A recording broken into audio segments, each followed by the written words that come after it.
¿Qué pasó cuando tu esposo intentó controlarte? Estaba leyendo un artículo sobre el cambio climático durante el desayuno cuando mi esposo azotó su taza de café en la mesa. ¿Ya puedes dejar de hacerte la progre?, gritó, mientras nuestros 3 hijos adolescentes soltaban la carcajada. A nadie le importan tus pendejadas progresistas. Tal vez deberías enfocarte en ser esposa y madre en lugar de fingir que entiendes de política, dijo mi hijo mayor entre risas. Sí, ma. Qué oso. La mamá de Santiago no anda por ahí actuando como si lo supiera todo. Mi hijo de en medio añadió. La mamá de Santiago es normal. Ella no le da sermones a todo el mundo sobre el reciclaje, los pronombres y esas cosas. Yo dije en voz baja. Solo intento mantenerme informada. Mi esposo bufó. ¿Informada? Tienes el cerebro lavado con toda esa basura progre. Me caías mejor cuando no tenías opiniones. La vida era más simple cuando las mujeres sabían cuál era su lugar y los hombres podíamos ser hombres sin tener que pedir disculpas por ello. Los chicos chocaron las palmas con él y dijeron al unísono. Así se habla, pa. Dejé mi teléfono en la mesa y dije, tienes razón. Dejaré de ser progre inmediatamente. A la mañana siguiente tiré a la basura los medicamentos de mi esposo. Anuncié. Tus pastillas para la presión arterial, tus medicamentos para la ansiedad, tus pastillas para el dolor de espalda. Todo se fue. La medicina moderna es solo propaganda progresista. Los hombres tradicionales aguantan vara. Él protestó. Pero me las recetaron. Una doctora, dije yo. No podemos confiar en eso. Te hice una cita con el único doctor hombre que pude encontrar. Está a 3 horas de aquí y no acepta nuestro seguro de gastos médicos, pero al menos es tradicional. Saqué a los chicos de la clase de educación sexual y de cualquier clase que tuvieran con maestras. Les expliqué. No puedo permitir que los corrompan con ideas progresistas. Solo tomarán taller y educación física. El resto es adoctrinamiento. Mi hijo mayor protestó. Pero necesito química para graduarme. La maestra de química es mujer, le dije. Eso no es natural. Las mujeres no deberían enseñarles a los hombres. También llamé al trabajo de mi esposo. Mi esposo necesita adaptaciones por su dolor de espalda. Eso es mentalidad de víctima. Los hombres de verdad trabajan aunque les duela. Por favor, asegúrense de no darle ningún trato especial. Cuando su jefe le llamó para preguntar, mi esposo me gritó, «¿Estás loca?». Yo le contesté, «¿En serio? ¿Quieres un trofeo de participación solo por hacer tu trabajo?». Cuando mi hijo de en medio se lastimó en el entrenamiento de fútbol, lo hice esperar. Le dije, «Los hombres tradicionales primero se aguantan. Iremos al doctor, pero solo al que es hombre y está a 3 horas. Nos vamos mañana a las 4 a.m. Me rogó, «¿No podemos ir a la clínica de urgencias de aquí?», atendida por una enfermera. Esas son tonterías progresistas, respondí. Mi hijo menor se quejó de hambre después de que le serví frijoles de la olla y tortillas por 5º día consecutivo. Le expliqué. Los condimentos y las salsas son influencias modernas, globalizadas. La comida tradicional de antes era simple. Frijoles, tortillas. No queremos nada exótico ni complicado, ¿o sí? Además, ya no puedo trabajar porque las mujeres no deberían tener carreras. Así que esto es para lo que nos alcanza con un solo ingreso. Mi hijo mayor preguntó confundido. ¿Mamá trabajaba? Claro que no, dije. Le llamé a mi jefe y renuncié. Las familias tradicionales tienen un solo proveedor. El salario de tu padre debería ser suficiente, si es un hombre de verdad. Mi esposo se puso pálido. No podemos pagar la hipoteca solo con mi salario. Entonces deberías trabajar más duro, le dije. A menos que necesites la ayuda de una mujer. Cuando mi hijo mayor intentó mandarle un mensaje a su novia, le quité el teléfono. El cortejo tradicional significa que la visitas en persona, con el permiso de su padre. Y yo voy de chaperona. Eso es una locura, gritó. Es lo tradicional, respondí. Ya les llamé a sus papás y les expliqué. Ahora piensan que eres raro y dijeron que no puedes verla. Sus hermanos se rieron, hasta que añadí, las mismas reglas aplican para todos ustedes. Dejé de llevarlos a cualquier parte. Que las mujeres manejen es un invento moderno. Tendrán que caminar o esperar a su padre. Mi hijo de en medio protestó. Pero el entrenamiento de fútbol está a 15 kilómetros. Pues más te vale que empieces a caminar. O que renuncies. Además, los deportes que incluyen niñas son demasiado progresistas. Cuando a mi esposo le dio una infección de garganta, le di miel y le dije que rezara. Los antibióticos son las grandes farmacéuticas tratando de controlarnos. Solo remedios tradicionales. Intentó manejar él mismo a la clínica de urgencias, pero yo había escondido las llaves del coche. Esa doctora no es apropiada. El doctor hombre te puede ver el próximo jueves. También había cancelado nuestro seguro de gastos médicos. Los seguros son basura socialista. Los hombres tradicionales pagan en efectivo. La escuela llamó por los horarios de los chicos. El banco llamó por los pagos atrasados de la hipoteca, y el jefe de mi esposo llamó por su comportamiento errático desde que dejó sus medicamentos. Mientras tanto, los chicos no tenían vida social y comían frijoles todas las noches. Mi esposo finalmente me rogó, con unas ojeras terribles, «Por favor, me equivoqué. Sé progre. Sé lo que quieras. Pero ya para esto», le pregunté inocentemente. «¿Parar qué? Solo estoy siendo la esposa tradicional que querías. A menos que estés diciendo que las mujeres deberían tener la misma voz y voto en las decisiones». «Sí. Igual, más que igual. Lo que tú quieras», dijo. Sonreí, saqué mi laptop y dije, «Bien, Entonces me apoyarás para postularme al consejo escolar y luchar por una educación sexual integral. Todos asintieron frenéticamente. ¿Y serán voluntarios en mi campaña?, pregunté. Más asentimientos desesperados. Perfecto, dije, porque ya entregué los papeles. Mi oponente es la mamá de Santiago, la normal. Les mostré el sitio web de su campaña, lleno de promesas de prohibir libros y retórica antivacunas. Se llama Susana Ramírez. Iba ganando en las encuestas. La cara de mi esposo se puso blanca, mientras los chicos me miraban horrorizados. Dije con calma, si ella gana, sus políticas serán obligatorias para todo el distrito. Todos los estudiantes vivirán como ustedes han vivido estas últimas semanas. Mi hijo mayor susurró. Tenemos que detenerla. Les di los formularios de registro para votar. Miré a mi esposo a los ojos y le dije, más vale que ganemos. También está promoviendo una plataforma para prohibir toda la medicina moderna en el distrito, incluyendo tus pastillas para la presión arterial. Le entregué a cada uno un formulario.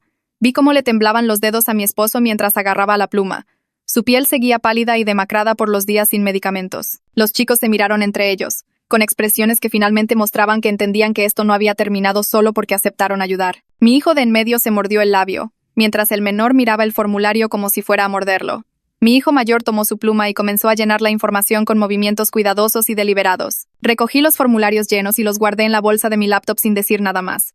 El silencio en la habitación se sentía pesado e incómodo. A la mañana siguiente me desperté temprano y empecé a poner todo en orden. Saqué los medicamentos de mi esposo de donde los había escondido en la cochera y los alineé en el mostrador del baño. Él entró justo cuando estaba acomodando los frascos y soltó un grito ahogado antes de agarrar su pastilla para la presión y tragársela en seco. Llamé a la compañía de seguros y reinstalé nuestra póliza. Luego, envié un correo a la escuela para arreglar los horarios de los chicos y regresarlos a sus clases normales. Cuando empecé a preparar el desayuno, saqué todas las especias de la alacena. Hice huevos revueltos con tocino bien sazonado, pan tostado con mantequilla de verdad y un café de olla. Los chicos bajaron tropezando por las escaleras y se quedaron helados cuando olieron la comida. Mi hijo de en medio prácticamente se abalanzó sobre el tocino y se metió 3 tiras en la boca al mismo tiempo. Mi hijo menor llenó su plato de huevos y comió tan rápido que me preocupó que se ahogara. Sin embargo, estaban todos más callados de lo habitual. Mi hijo mayor no dejaba de mirarme, como si esperara que les quitara todo de nuevo. Mi esposo se sentó a la mesa con su café y me observó moverme por la cocina. Noté que no hizo ningún chiste ni comentario. Nadie mencionó directamente las últimas semanas. Esa tarde, mientras los chicos estaban en la escuela, abrí mi laptop y comencé a investigar la plataforma de campaña de Susana Ramírez en detalle. Su sitio web se cargó con una foto de ella y su familia parados frente a una iglesia.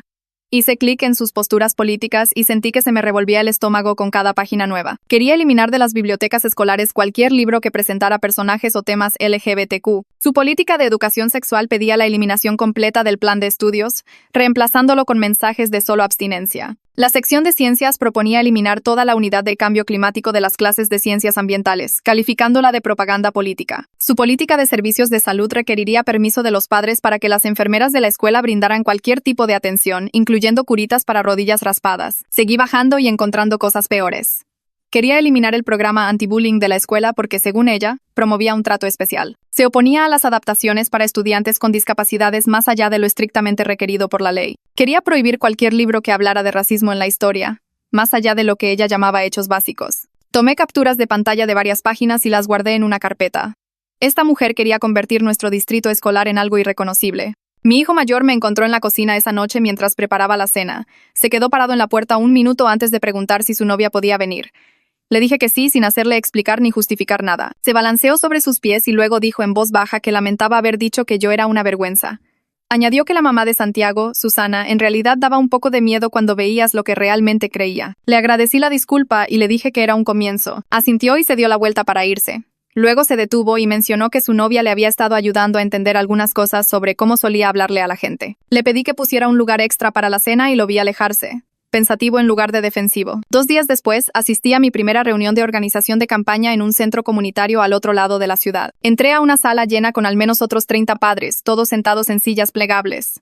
Nicole Herrera estaba al frente con una carpeta y una laptop conectada a un proyector. Era más joven de lo que esperaba, quizás de unos 30 y tantos, con cabello oscuro recogido y una intensidad que hacía que todos prestaran atención. Comenzó la reunión explicando exactamente a qué nos enfrentábamos.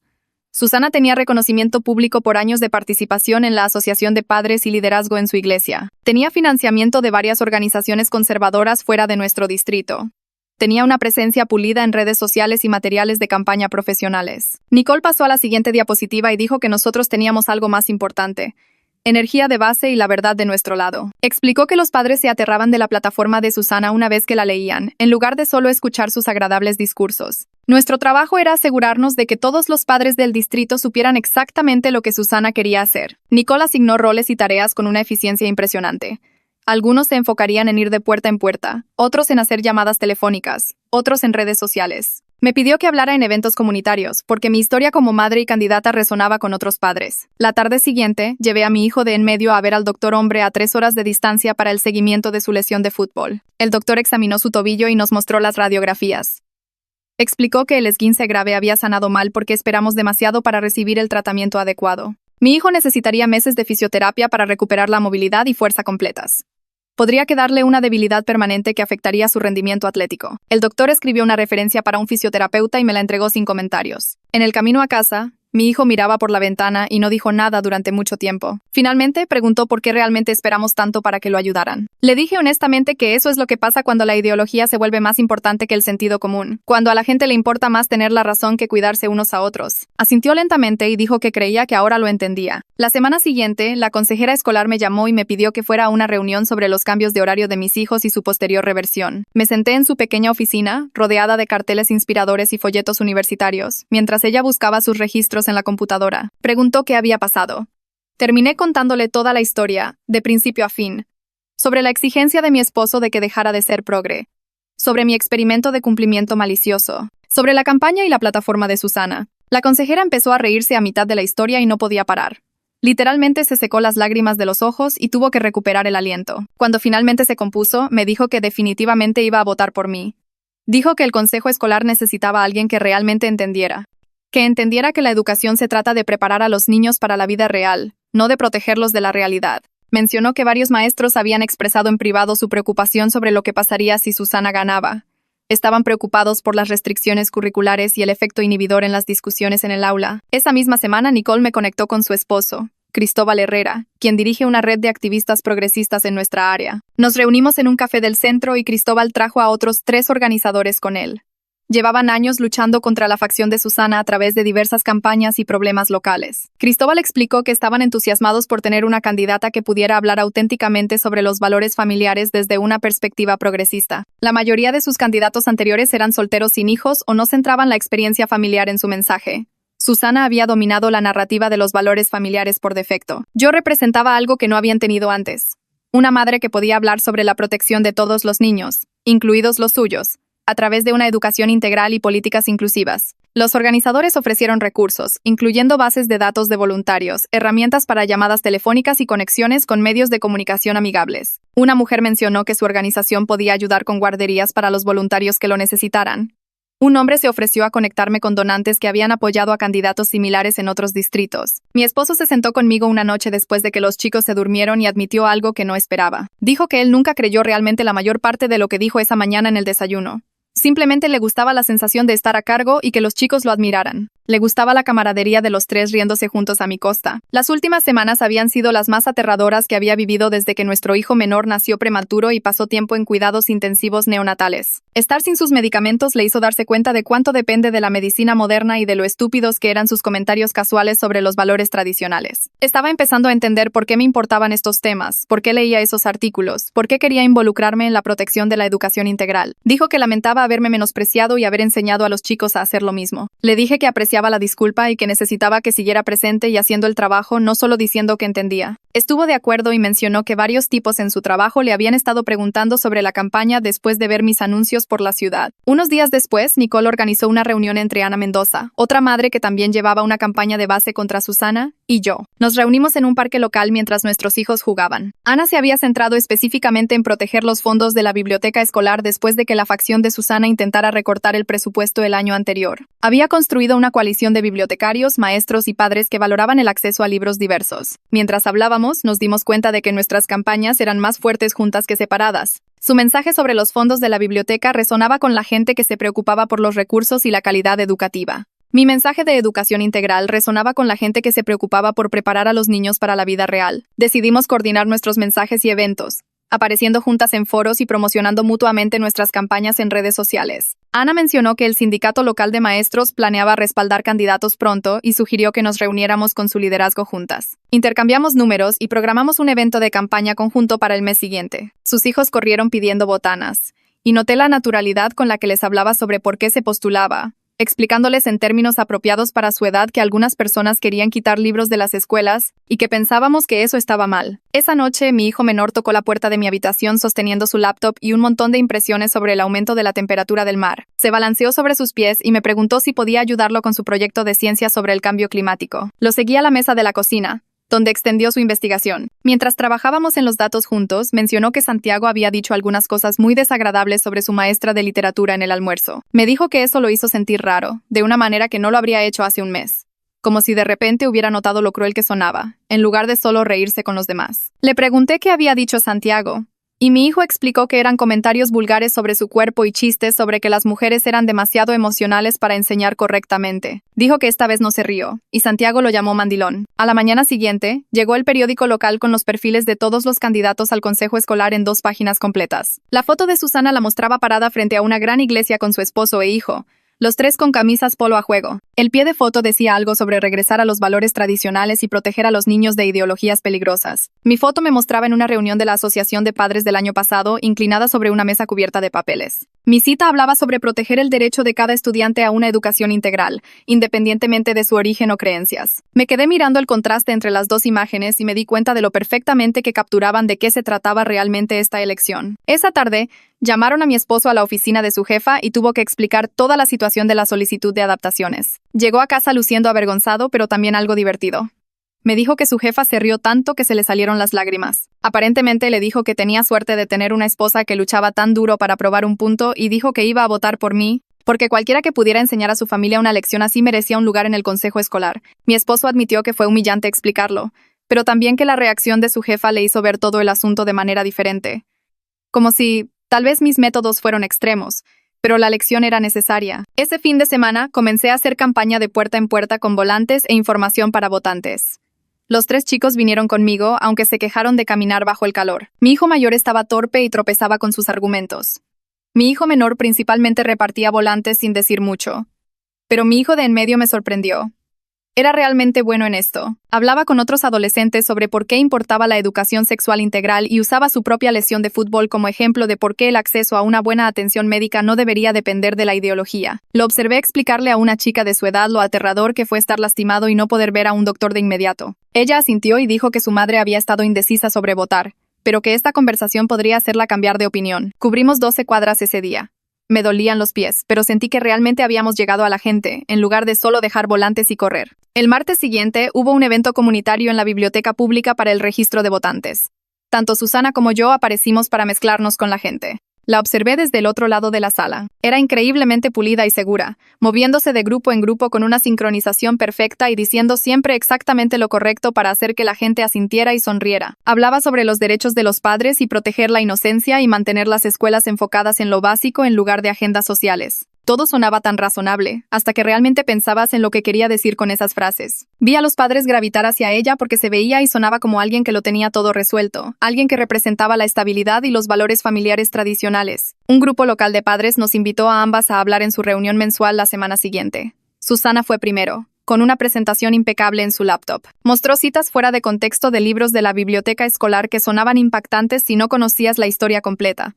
Habló sobre el declive moral y las ideologías peligrosas que corrompían a los niños. Usó estadísticas sobre los resultados de los exámenes que parecían respaldar su argumento, hasta que profundizabas en los datos reales. Los padres en la audiencia parecían genuinamente preocupados cuando terminó, y varias personas aplaudieron ruidosamente. Cuando fue mi turno, no tenía una presentación elegante, solo mi propia historia. Les conté sobre aquel desayuno en que mi familia me exigió que dejara de ser progre, y lo que sucedió cuando les di exactamente lo que pidieron. Les expliqué cómo sufrió mi esposo sin sus medicamentos, cómo la lesión de mi hijo de en medio empeoró porque no pudimos acceder a la atención adecuada, cómo mis hijos perdieron oportunidades educativas y conexiones sociales. Vi a los padres en la audiencia comenzar a asentir, y algunos de hecho se rieron con complicidad, como si hubieran visto dinámicas similares en sus propios hogares. Les dije que las políticas de Susana harían que esas restricciones fueran obligatorias para cada familia en el distrito, lo quisieran o no. Después de la reunión, 3 madres se me acercaron en privado mientras guardaba mis cosas. La primera me contó que un maestro le dijo a su hija que era demasiado emocional para matemáticas avanzadas, porque él pensaba que las niñas no podían con las materias STEM. La segunda compartió cómo castigaron a su hijo por llorar después de caerse en el patio, porque el director dijo que los niños necesitan aguantar vara. La tercera explicó que su hija adolescente le hizo preguntas básicas sobre la pubertad y las relaciones, y se dio cuenta de que no tenía idea de cómo responder, porque sus propios padres nunca le enseñaron nada. Las tres sacaron sus teléfonos ahí mismo y se registraron para votar, específicamente para oponerse a Susana. La novia de mi hijo mayor vino a cenar unos días después, y noté lo diferente que actuaba él ahora, en comparación con hace un mes. La escuchaba cuando hablaba de sus planes para la universidad, sin interrumpirla ni tratar de desviar la conversación hacia él. Hacía preguntas de seguimiento sobre sus intereses, en lugar de descartarlos como aburridos. Después de que ella se fue, se sentó conmigo en la cocina mientras yo limpiaba. Me dijo que ella le había estado ayudando a entender por qué las cosas que solía decir eran hirientes. Mencionó comentarios específicos que había hecho antes sobre que las mujeres eran demasiado sensibles o que el feminismo iba demasiado lejos. Dijo que ella le explicó pacientemente por qué esas ideas lastimaban a personas reales, incluida ella. Admitió que ahora realmente estaba escuchando, en lugar de solo esperar su turno para hablar. El trabajo de la campaña se acumulaba sobre todo lo demás que hacía. Algunas noches caía en la cama a las 11 p.m., preguntándome si estaba completamente loca por pensar que podía ganar esta contienda contra alguien con más dinero y mejor reconocimiento. Pero luego, a la mañana siguiente, mi hijo menor me trajo café a la cama sin que se lo pidiera. Me dijo, «Tú puedes, ma». Dijo que todos en la escuela hablaban de lo genial que era que la mamá de alguien se estuviera postulando para algo, en lugar de solo quejarse. Dijo que incluso los chicos cuyos padres apoyaban a Susana pensaban que era impresionante que yo lo estuviera intentando. Elías Solís, un reportero local, apareció en mi puerta 3 días después con una grabadora y un cuaderno. Nos sentamos en la mesa de la cocina donde empezó todo, y saltó directamente a las preguntas sobre mi plataforma y mis cualificaciones. Preguntó qué me hacía pensar que podía manejar la política del consejo escolar si nunca antes había ocupado un cargo. Empecé a explicar mi investigación sobre los estándares curriculares, y él me interrumpió para hacer preguntas políticas específicas sobre el cumplimiento de los reglamentos de equidad de género y las normas de la SEP. Respondí sin dudar, citando los artículos que había estado leyendo durante meses. A mitad de la explicación de la diferencia entre la educación sexual integral y los programas de solo abstinencia, me di cuenta de que realmente dominaba este material. Todas esas mañanas en que mi esposo se burlaba de mí por leer sobre el cambio climático y los problemas sociales me habían dado una verdadera educación sobre cómo funcionan realmente las políticas y la gobernanza. Elías garabateaba notas y preguntó sobre la lista de libros prohibidos de Susana. Nombré 6 títulos que Susana quería eliminar y expliqué lo que cada libro realmente enseñaba a los niños sobre identidad, resiliencia y encontrarse a sí mismos. Él arqueó las cejas y dijo que la mayoría de los candidatos no podían nombrar 3 libros de ninguna lista. La entrevista duró 90 minutos. Cuando se fue, mencionó que el reportaje saldría en el periódico del domingo. Victoria Reyes, una aliada en el consejo, me llamó esa tarde y me preguntó si quería que nos viéramos para tomar un café. Nos sentamos en un reservado en la cafetería de la calle principal. Me dijo que llevaba 2 años luchando sola contra la facción de Susana en el consejo. Se veía cansada, pero emocionada de tener potencialmente una aliada. Me explicó cómo funcionaba realmente el consejo, qué miembros votaban juntos, dónde ocurrían las verdaderas luchas de poder tras bambalinas. Dijo que los 2 aliados de Susana siempre votaban en bloque y que habían matado cada iniciativa progresista que ella había intentado aprobar. Victoria sacó una carpeta con registros de votación y documentos presupuestarios, mostrándome exactamente dónde serían más difíciles las peleas. Me advirtió que, incluso si ganaba, el trabajo apenas comenzaba, porque los partidarios de Susana lucharían contra cada cambio de política. También mencionó que 3 puestos del consejo se elegirían en 2 años y que necesitábamos empezar a planificar ahora quién podría postularse. Tomé notas de todo y me di cuenta de que esto era mucho más complicado de lo que esperaba. Pero Victoria parecía genuinamente esperanzada de que juntas podríamos realmente cambiar las cosas. Mi esposo comenzó a venir conmigo a los eventos de campaña los fines de semana. Puedo decir que era incómodo para él cuando sus compañeros de trabajo pasaban y lo veían sosteniendo carteles sobre educación sexual integral y currículos inclusivos LGBTQ. Su cara se ponía roja y movía el cartel para tratar de esconder su rostro, pero no se iba. Uno de sus amigos del trabajo se detuvo y le gritó algo sobre ser un mandilón. Mi esposo solo saludó con la mano y siguió sosteniendo el cartel. Más tarde admitió que era difícil porque los tipos del trabajo le habían estado molestando por mi candidatura, haciendo chistes sobre quién llevaba los pantalones en nuestra familia. Pero de todos modos se presentó en el siguiente evento, y en el siguiente. Importaba más de lo que esperaba el hecho de que estuviera dispuesto a sentirse incómodo en público para apoyar algo por lo que solía burlarse de mí. No es perfecto, y a veces lo cacho mirando al suelo avergonzado, pero se queda.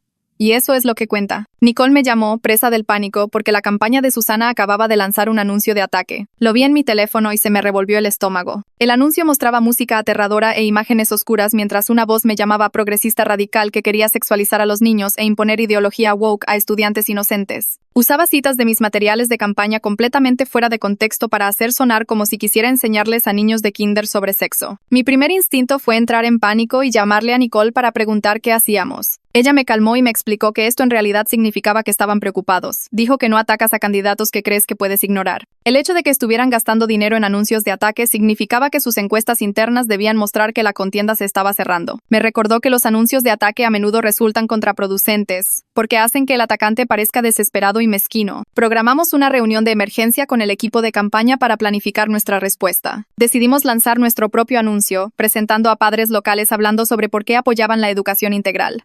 Lo filmamos en las salas y patios traseros de la gente, manteniéndolo simple y auténtico. Los padres explicaban que querían que sus hijos tuvieran información de salud precisa y acceso a libros diversos que reflejaran diferentes experiencias. Mi hijo de en medio insistió en aparecer en el anuncio, aunque me asustaba exponerlo públicamente. Habló directamente a la cámara sobre su lesión de fútbol y lo importante que es tener acceso a buena atención médica e información precisa cuando la necesitas. Mencionó que los chavos merecen saber la verdad sobre sus cuerpos y sus opciones. Estaba mirando a través de la pantalla de la cámara mientras filmaba, y estaba orgullosa y preocupada a la vez por lo que esto podría significar para él en la escuela.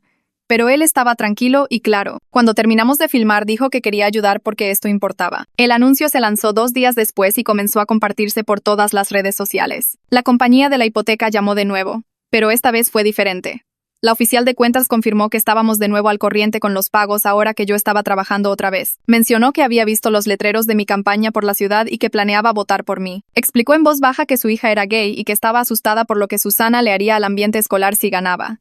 Dijo que su hija ya enfrentaba suficientes desafíos sin que el consejo escolar lo empeorara. Me agradeció por postularme y me deseó suerte antes de colgar. Me quedé sentada sosteniendo el teléfono un minuto después de que terminó la llamada, pensando en cuántas familias estaban lidiando con miedos similares sobre lo que pasaría si las políticas de Susana se hacían realidad. 3 semanas antes de la elección, tuvimos nuestro primer debate en el centro comunitario.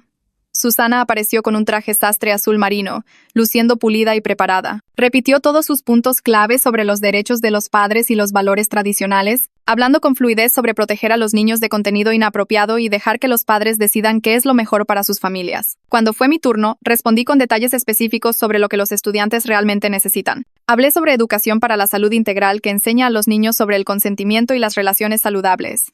Mencioné la literatura diversa que ayuda a todos los estudiantes a verse reflejados en lo que leen. Expliqué el plan de estudios de ciencias que prepara a los niños para la realidad del cambio climático y los desafíos ambientales. Susana mantuvo sus respuestas vagas y emocionales, mientras yo daba ejemplos concretos y detalles de políticas. Podía ver a algunas personas en la audiencia asintiendo cuando yo hablaba, pero otras parecían escépticas o enojadas. Alguien del público preguntó sobre la prohibición de libros durante el periodo de preguntas. Susana dio una respuesta ensayada sobre el contenido apropiado para la edad y proteger la inocencia, diciendo que los padres tenían derecho a proteger a sus hijos de temas maduros. Esperé a que terminara y luego le pregunté si realmente había leído los libros que quería prohibir. Ella titubeó y dijo que había revisado resúmenes y pasajes preocupantes. Enumeré 3 libros de su lista de objetivos y expliqué de qué trataban realmente. Uno era sobre un niño que sobrevivía al divorcio de sus padres, otro sobre un adolescente descubriendo su identidad y el tercero sobre amigos que se apoyaban mutuamente en tiempos difíciles. Expliqué que no eran las citas aterradoras sacadas de contexto que su campaña compartía, sino historias reales de niños encontrándose a sí mismos y sobreviviendo a situaciones difíciles.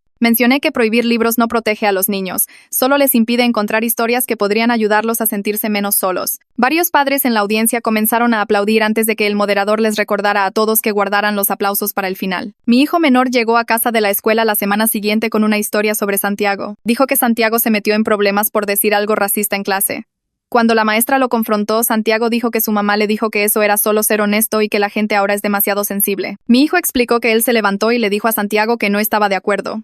Ahí mismo en clase. Le dijo que decir cosas hirientes no es lo mismo que ser honesto y que entender cómo tus palabras afectan a la gente no es ser demasiado sensible. Admitió que Santiago era su amigo y que fue difícil confrontarlo, pero que está empezando a ver cómo las ideas de la mamá de Santiago realmente lastiman a la gente. Mencionó que otros niños en la clase lo apoyaron y que la maestra le agradeció por hablar. Le pregunté si las cosas estaban raras con Santiago ahora. Se encogió de hombros y dijo: quizás, pero algunas cosas son más importantes que mantener cómodo a un amigo. Hicimos un mitin 2 semanas antes de la elección en el parque del centro.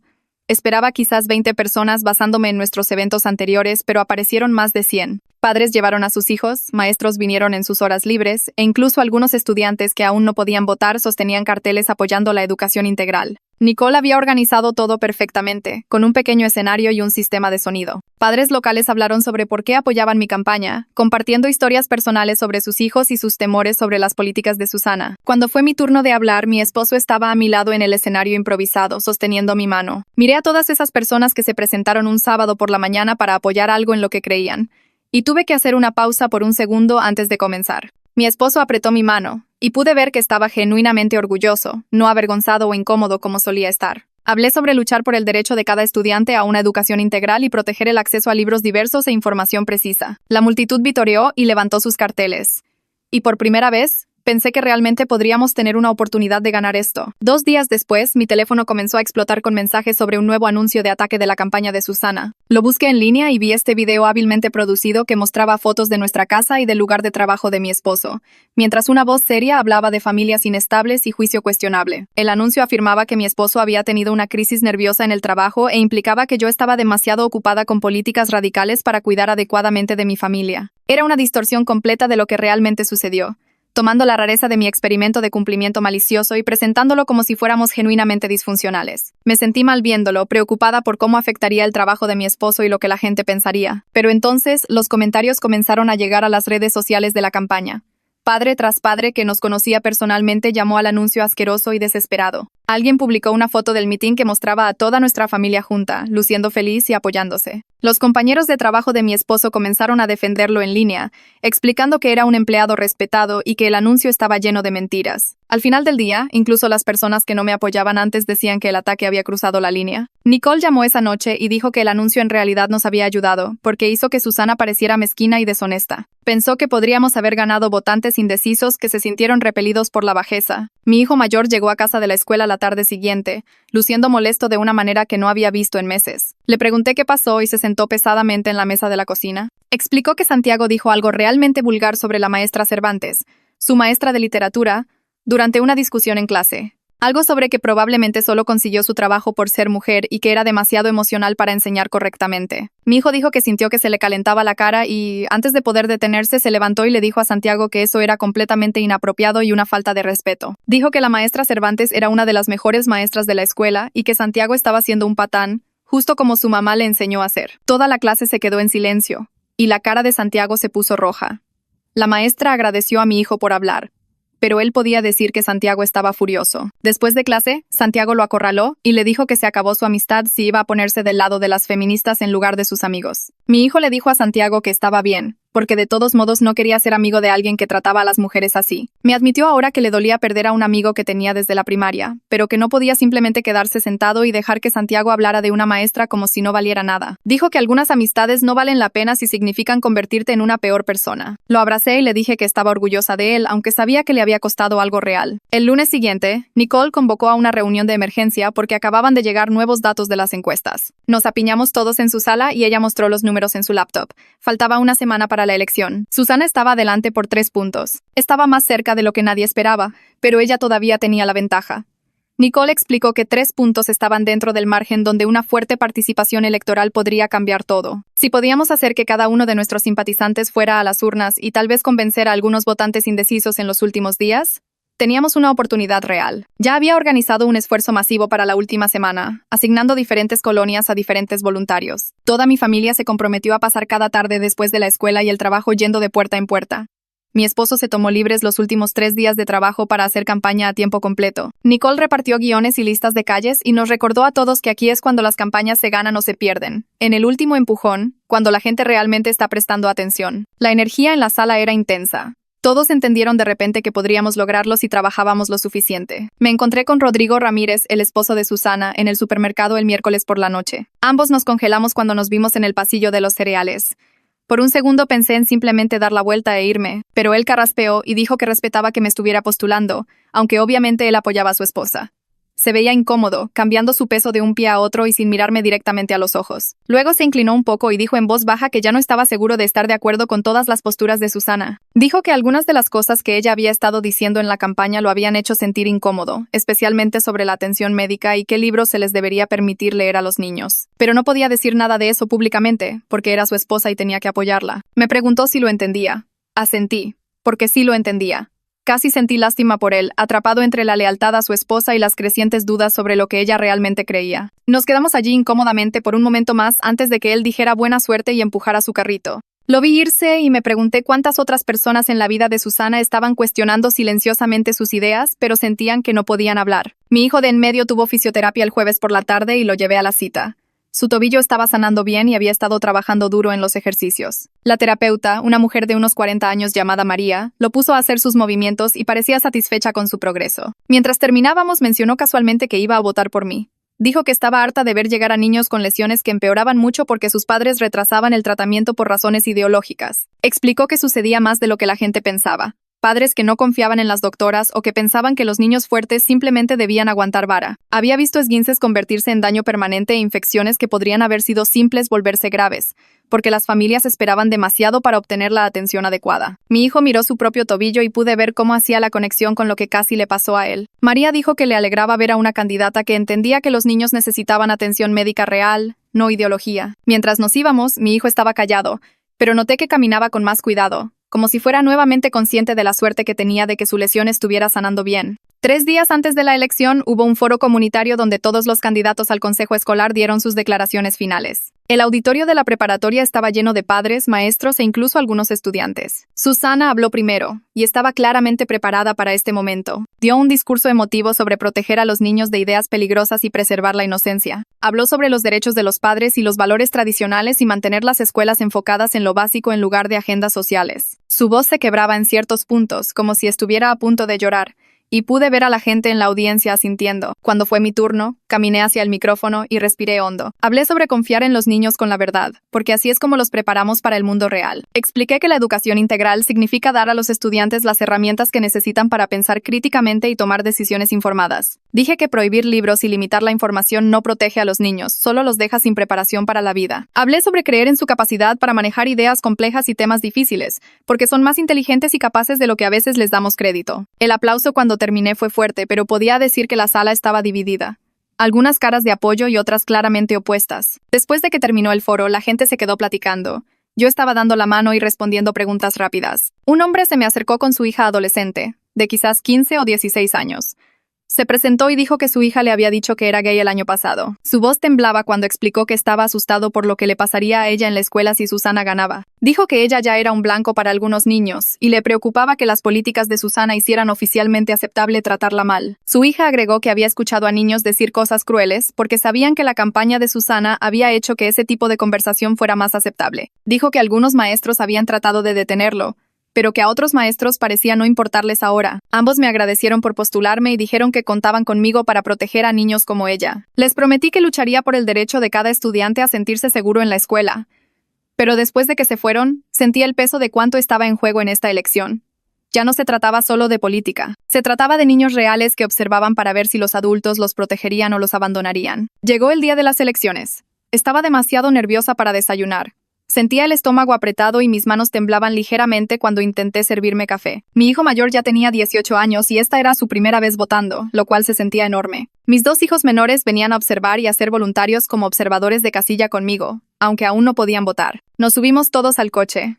Mi esposo apretó mi mano antes de arrancar el motor. Dijo que, independientemente de lo que pasara hoy, estaba agradecido de que lo hubiera hecho despertar. Dijo que los últimos meses habían sido difíciles, pero que le enseñaron cosas que necesitaba aprender sobre sí mismo y sobre respetar el conocimiento y la experiencia de otras personas. Mi hijo mayor se estiró desde el asiento trasero y apretó mi hombro. Condujimos hasta la casilla en silencio, cada uno perdido en sus propios pensamientos sobre lo que este día podría traer. Las horas en la casilla pasaron lentamente, en una extraña mezcla de aburrimiento y estrés. Vi a vecinos y padres de la escuela entrar a votar. Algunos sonreían y me levantaban el pulgar. Otros apartaban la mirada o pasaban deprisa sin saludar. La senior Gómez de la Asociación de Padres se detuvo para abrazarme y susurrarme buena suerte. El señor Rodríguez, que habló en nuestro mitin, trajo a toda su familia a votar y se aseguró de que los viera. Pero también vi a mucha gente que sabía que apoyaba a Susana.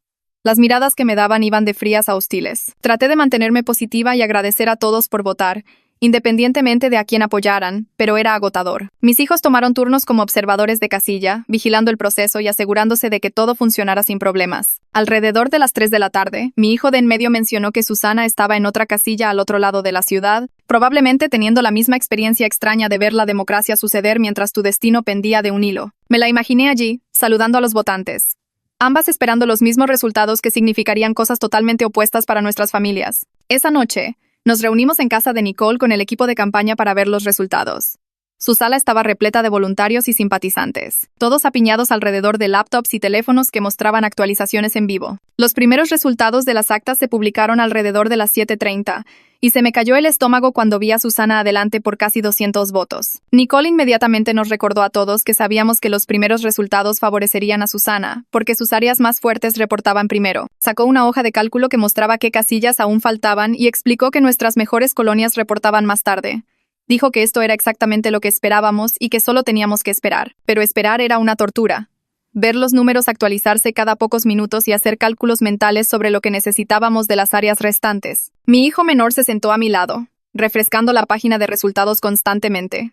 Mi esposo me trajo agua. No bebí. Y mi hijo mayor caminaba de un lado a otro entre la sala y la cocina, como si no pudiera quedarse quieto. Mis hijos se agolparon alrededor de la laptop en la mesa de centro de Nicole, sus rostros iluminados por el brillo de la pantalla mientras refrescaban la página de resultados una y otra vez. Mi hijo menor tenía un cuaderno y hacía cálculos en los márgenes, calculando los porcentajes que necesitábamos de cada casilla restante, murmurando números en voz baja. Mi hijo de en medio abrió una caja de pizza que alguien trajo y comió rebanada tras rebanada sin parecer saborearla, solo masticando mecánicamente mientras sus ojos permanecían fijos en la pantalla. Mi hijo mayor caminaba entre el sofá y la ventana hasta que su novia lo agarró del brazo y lo sentó a su lado, pero su pierna rebotaba tan fuerte que sacudía todo el sofá. Alrededor de las 9, los números cambiaron de nuevo.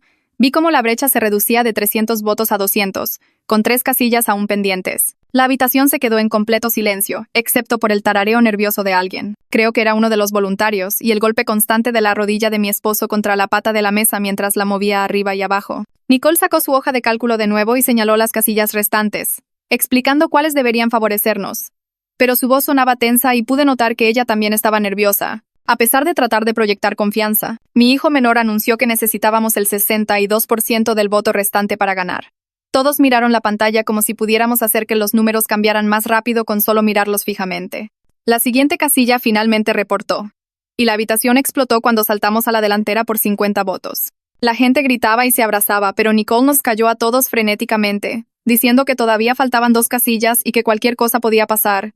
Literalmente cualquier cosa. Mi esposo me atrajo hacia él y pude sentir su corazón latiendo tan rápido contra mi espalda, igualando el ritmo de mi propio pulso martillando en mis oídos.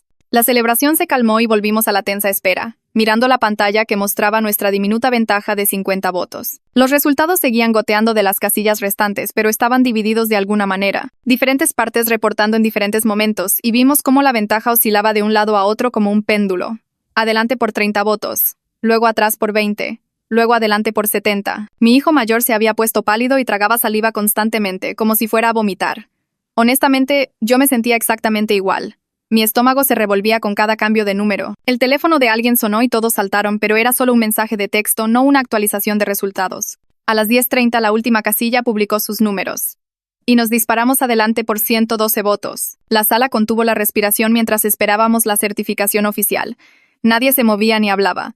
Pero Nicole ya estaba llorando y abrazando a Cristóbal. Y entonces, otras personas comenzaron a celebrar a nuestro alrededor, con cautela al principio, y luego más fuerte. Mi teléfono sonó y casi lo dejo caer al contestar. El funcionario de la oficina electoral al otro lado confirmó los resultados oficialmente. Explicó que había ganado por 112 votos de casi 8,000 emitidos. Mencionó que estaba lo suficientemente cerca como para que Susana pudiera solicitar un recuento, pero que costaría dinero y probablemente no cambiaría nada. Las palabras se sentían irreales, incluso mientras las escuchaba. Voy a estar en el consejo escolar. Mis hijos me taclearon en un abrazo grupal que de hecho me tiró hacia atrás en el sofá, los 3 hablando al mismo tiempo y apretando tan fuerte que apenas podía respirar. Mi esposo estaba llorando, lágrimas reales corrían por su rostro y seguía diciendo, perdóname, perdóname. Lamento tanto que haya sido necesario casi perderlo todo para que yo entendiera por qué esto importaba tanto. Yo también estaba llorando, abrumada por el agotamiento de meses de campaña, el alivio de ganar y el peso de lo que venía después. Lo que realmente tenía que hacer ahora. La celebración continuó a nuestro alrededor, pero me sentí congelada en ese momento con mi familia, todos abrazándonos y llorando. Alrededor de las 11, mi teléfono sonó de nuevo. La pantalla mostraba el número de Susana. La sala se quedó en silencio mientras contestaba. Fue Cortés por teléfono. Me felicitó y dijo que esperaba que representara a todas las familias del distrito, no solo a las que votaron por mí. Le di las gracias y lo dije en serio, aunque sabía que ella estaría organizando la oposición a todo lo que yo intentara hacer desde el primer día. La democracia es así de desordenada, llena de gente que no está de acuerdo pero que tiene que encontrar la manera de trabajar junta de todos modos. El noticiero local dio la noticia esa noche, con imágenes de nuestras respectivas reuniones para ver los resultados. El artículo de Elías Solís se publicó en línea inmediatamente después de la llamada oficial. El titular decía: "El cumplimiento malicioso de una madre la lleva a la victoria en el consejo escolar". Y la historia lo contaba todo. El cuento completo, desde aquella discusión en el desayuno sobre ser demasiado progre, pasando por mi respuesta mostrándoles lo que tradicional realmente significaba, hasta esta campaña y los resultados de esta noche. Lo leí en mi teléfono mientras la gente celebraba a mi alrededor.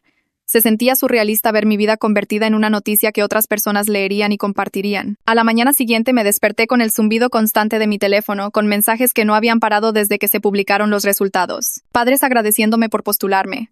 Maestros expresando alivio de que alguien lucharía por la educación integral. Estudiantes diciendo que se sentían más seguros ahora, sabiendo que el consejo no prohibiría libros ni eliminaría la educación sexual. Pero mezclados con los mensajes de apoyo, había mensajes de odio de los partidarios de Susana, llamándome nombres que no repetiré y amenazando con hacer que mi tiempo en el consejo fuera absolutamente miserable, prometiendo presentarse en cada reunión para oponerse a mí, jurando asegurarse de que lamentara haber ganado. Victoria me llamó alrededor del mediodía del día siguiente para darme la bienvenida oficial al consejo, pero su tono era serio en lugar de festivo. Me explicó que la facción de Susana todavía controlaba 2 asientos en el consejo de 7 personas. Eso significaba que cada voto sería una batalla que requeriría una cuidadosa construcción de coaliciones y una sincronización estratégica. Tomé notas mientras hablaba, escribiendo los nombres de los otros miembros del consejo y su postura sobre diversos temas. Me advirtió que algunos miembros votaban según la política, otros según las relaciones personales, y unos pocos realmente votaban según lo que era mejor para los estudiantes. Tendría que descubrir quién era quién. Y rápido. Programamos una reunión para más tarde esa semana, para que pudiera guiarme a través de los documentos de política que necesitaría entender antes de mi primera reunión oficial en 2 semanas. Después de colgar, me quedé mirando mi cuaderno lleno de nombres y notas, y me di cuenta de que no tenía idea de lo que realmente estaba haciendo, pero supongo que eso nunca me había detenido antes. Las siguientes 2 semanas se convirtieron en un curso intensivo sobre las operaciones del consejo escolar. Pasé cada momento libre leyendo manuales de políticas, documentos presupuestarios y actas de reuniones del año pasado. Victoria se reunió conmigo 3 veces durante este periodo, ayudándome a entender qué batallas valía la pena pelear de inmediato y cuáles necesitaban más trabajo de base primero. Explicó que algunos temas tenían suficiente apoyo para aprobarse de inmediato, mientras que otros requerirían meses de organización comunitaria antes de que pudiéramos siquiera someterlos a votación. Aprendí sobre las reglas de procedimiento, las partidas presupuestarias, los códigos de educación estatales y la complicada política de 7 personas tratando de gobernar las escuelas mientras lidiaban con sus propios egos y agendas. La novia de mi hijo mayor vino una tarde durante este periodo de preparación. Mientras los chicos estaban arriba jugando videojuegos, se sentó conmigo en la cocina y soltó una bomba. Sus padres se iban a divorciar, y su madre había mencionado específicamente mi campaña como inspiración para dejar de aceptar el trato despectivo de su padre hacia sus opiniones y su carrera. No supe qué decir al principio, porque ser la inspiración de alguien para divorciarse se sentía raro y pesado, pero luego agregó que su madre parecía genuinamente más feliz ahora, más ligera de alguna manera, como si hubiera estado cargando un peso durante años y finalmente lo hubiera soltado. La chica me agradeció por postularme y dijo que ver la campaña le enseñó que las mujeres no tienen que aceptar ser tratadas como menos, y estaba agradecida de que su madre también estuviera aprendiendo eso, incluso si significaba que su familia estaba cambiando. La consejera escolar que me apoyó durante la campaña me contactó para formar un comité asesor estudiantil que les daría a los jóvenes una opinión real sobre las políticas que les afectaban. Estaba emocionada, porque era exactamente el tipo de cosa a la que Susana se habría opuesto por darles demasiado poder a los niños, pero ahora podíamos implementar mejores ideas que incluyeran las voces de los estudiantes.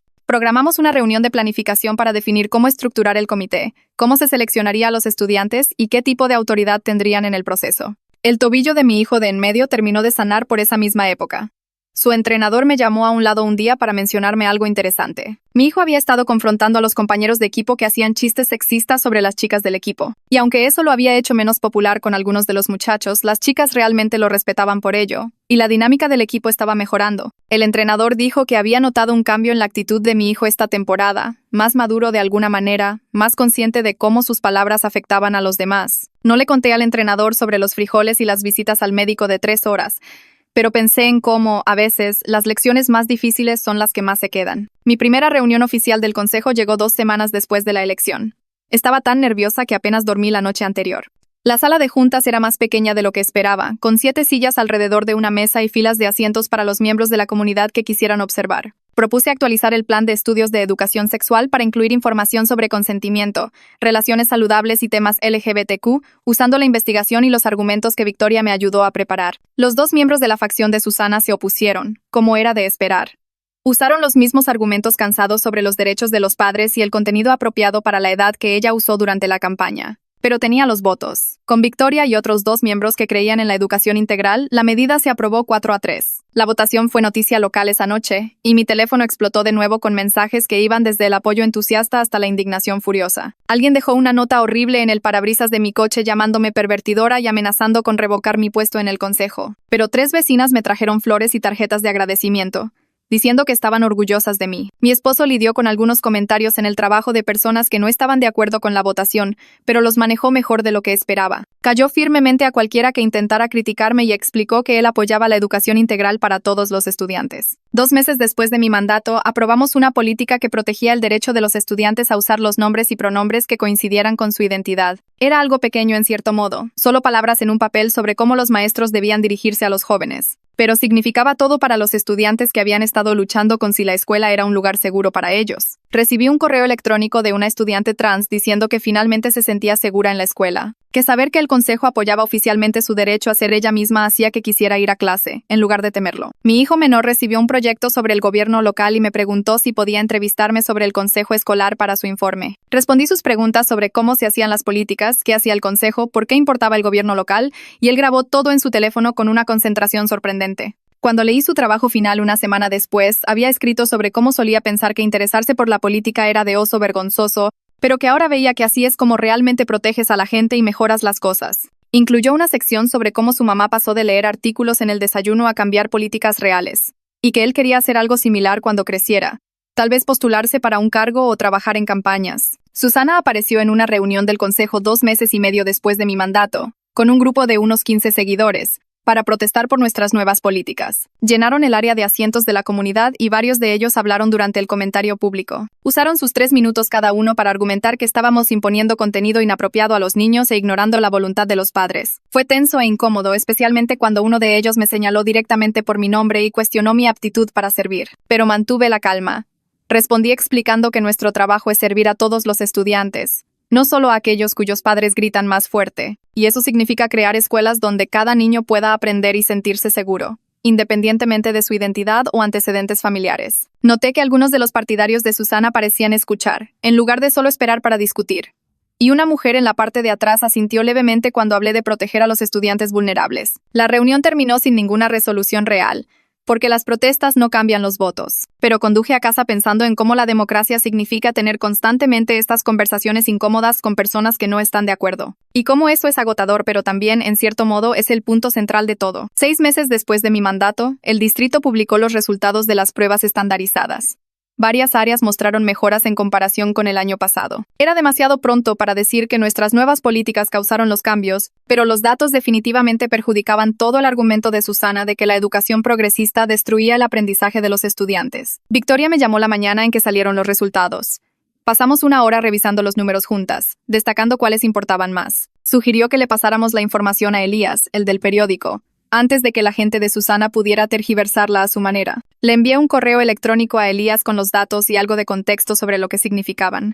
Publicó una historia en primera plana al día siguiente, con un titular que comparaba las ganancias de nuestro distrito con las de distritos vecinos que no habían cambiado nada. Susana se presentó en la siguiente reunión del consejo afirmando que las mejoras no tenían nada que ver con la política y todo que ver con que los maestros trabajaban más duro a pesar de nuestra interferencia, pero los padres en la audiencia ya no le creían. Una noche, mi esposo llegó a casa del trabajo luciendo emocionado y algo sorprendido. Su jefa lo había llamado esa tarde y le había ofrecido un ascenso a gerente senior, con un aumento significativo. Durante la reunión, aparentemente ella le dijo que, durante el último año, lo había visto crecer y convertirse en alguien que realmente escuchaba cuando las mujeres de su equipo hablaban, y que esa habilidad lo convirtió en la opción obvia para el puesto. Se sentó en la mesa de la cocina contándome esto y admitió que aprender a escucharme a mí escuchar de verdad. En lugar de solo esperar para discutir, cambió cómo interactuaba con todos en el trabajo. No era perfecto, y a veces todavía caía en sus viejos patrones de hablar sobre la gente o descartar ideas demasiado rápido. Pero ahora se daba cuenta y corregía el rumbo, en lugar de aferrarse. El ascenso significaba que estábamos más estables financieramente de lo que habíamos estado en años. Y él me dio el crédito a mí por, básicamente, obligarlo a convertirse en una mejor persona, aunque hubiera sido horrible en ese momento. Mis hijos están todos bien en la escuela. Realmente bien. No solo pasando. Mi hijo mayor comenzó a salir con alguien nuevo hace unos meses. Una chica de su clase de historia avanzada que lo desafía en los debates y no lo deja salirse con la suya con argumentos flojos. Los he escuchado discutir sobre libros y política en la sala, y él realmente escucha su perspectiva, en lugar de solo esperar su turno para hablar. Mi hijo de en medio es voluntario todos los sábados por la mañana en un programa de deportes juveniles, enseñando a niños pequeños sobre trabajo en equipo y respeto. Su entrenador me dijo que los jugadores más jóvenes realmente lo admiran. Mi hijo menor se unió al club de medio ambiente de la escuela, el mismo tipo de grupo por el que solían burlarse de mí en el desayuno. Llegó a casa la semana pasada, emocionado por una iniciativa de reciclaje que estaban planeando, y preguntó si nuestra familia podía empezar a hacer composta. Un año después de esa confrontación en el desayuno que lo inició todo, estamos sentados alrededor de la misma mesa, cenando comida que sí sazoné correctamente. Mi esposo revisa su teléfono entre bocados y de repente dice: «Oigan, acabo de leer algo muy preocupante sobre el cambio climático. Deberíamos hablar como familia sobre lo que podemos hacer para ayudar». Mis hijos están de acuerdo, sin rastro de burla. Y mi hijo mayor incluso menciona algo que su novia le dijo sobre la huella de carbono. Sonrío mientras tomo mi café y pienso en cómo, a veces, la mejor manera de enseñar a la gente es mostrarles exactamente lo que están pidiendo, y luego darles la oportunidad de elegir algo mejor.